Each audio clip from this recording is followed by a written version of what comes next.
Hola clase, espero que estén bien. Hoy vamos a hablar sobre lo que hay que hacer para esta semana.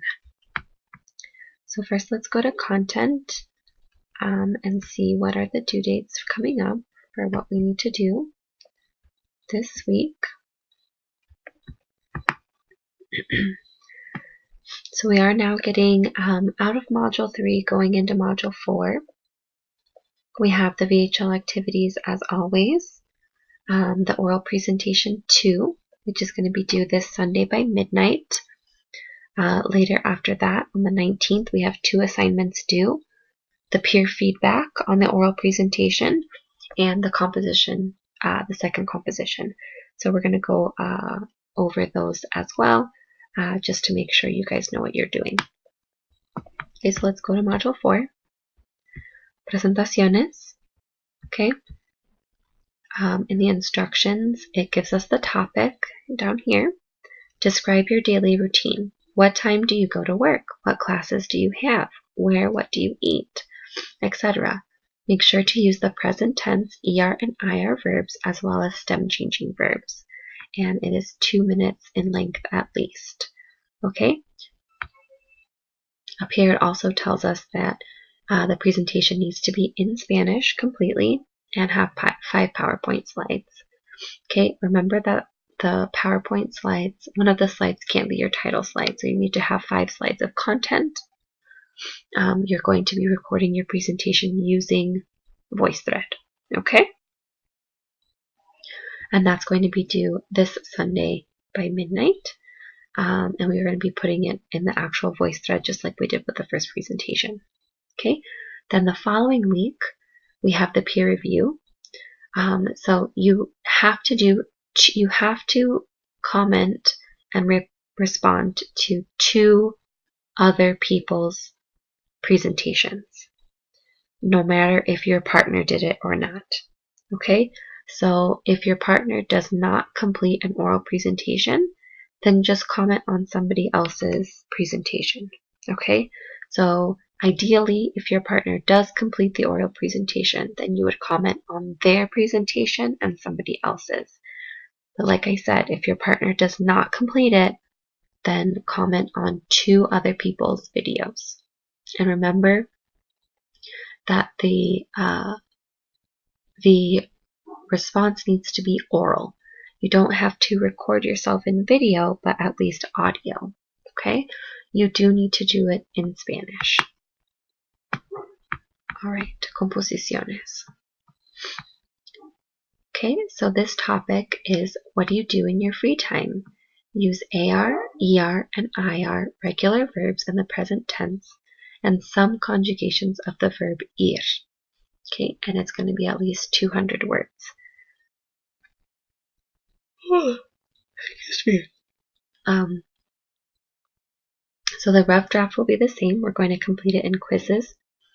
Make sure that you save what you completed in quizzes in case you're not able to look back. I'm going to make sure that I have it enabled, the feature, so that you guys are able to look at your responses in quizzes, because that's where I give the feedback. And then, of course, the final draft will be 2 weeks later in the assignments tab. Okay? So those are the things that we have coming up for the week. We also have some things that we need to do on VHL. We're doing stem changing verbs. I will be posting a PowerPoint about the stem changing verbs so you guys can see that.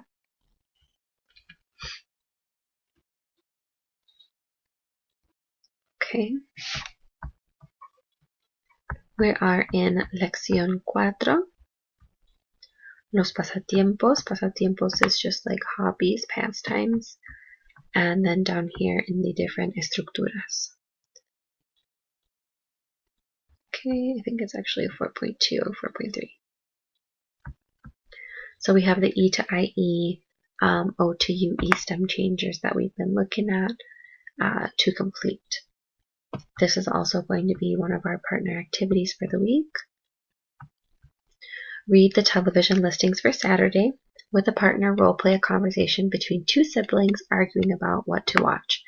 And I know that there was some confusion with the last one about the schedule. All you had to do was scroll down and you would have found it over here on this side. So just make sure that you are looking at the whole page.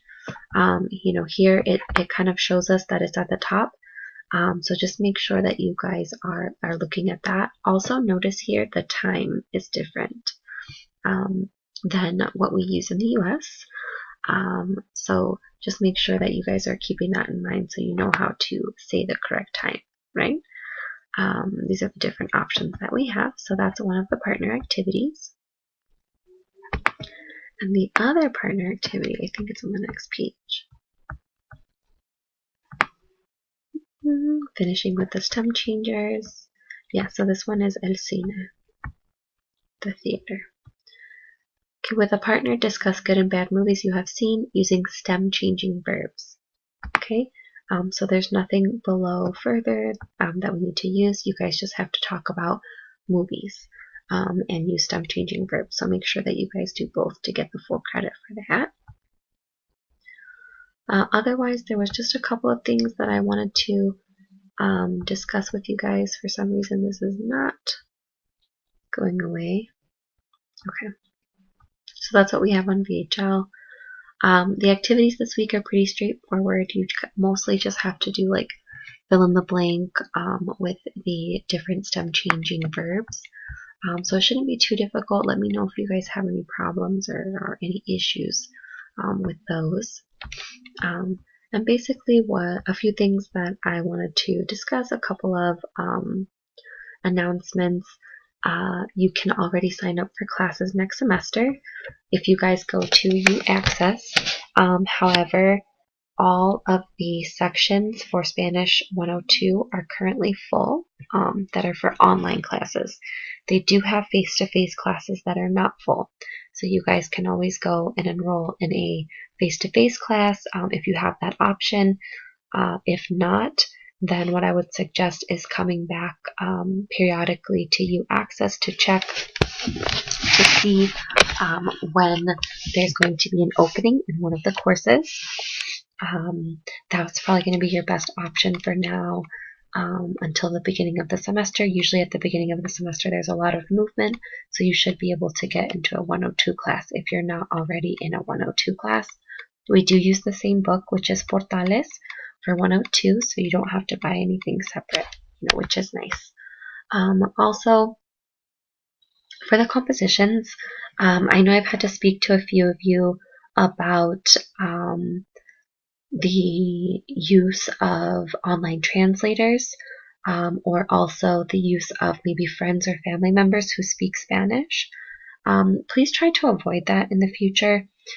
We don't need to use online translators in any way, as far as like Google Translate to translate a paragraph or a sentence.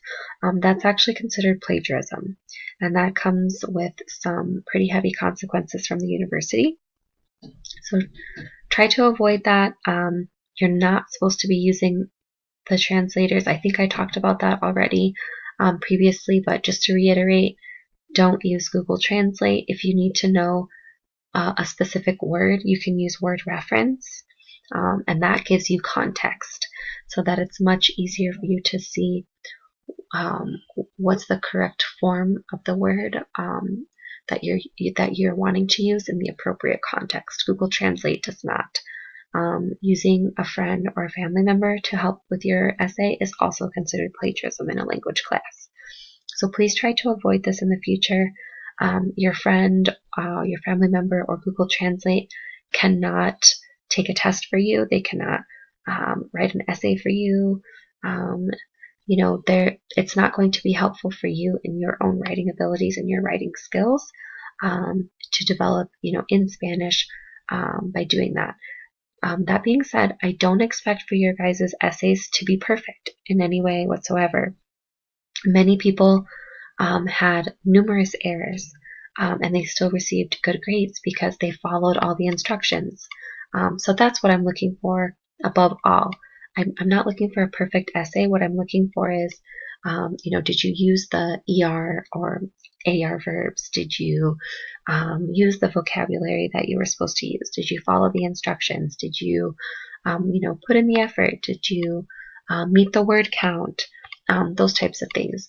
So don't feel like you have to write a perfect essay to get a good grade.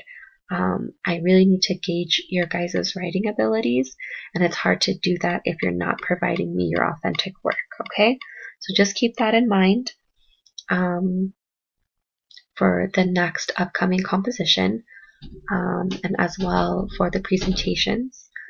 Do some practice beforehand. If you guys need help with the PowerPoints or some ideas, reach out to me. We can meet up through office hours. Okay, so that's all for now, and I hope that you guys have a good week.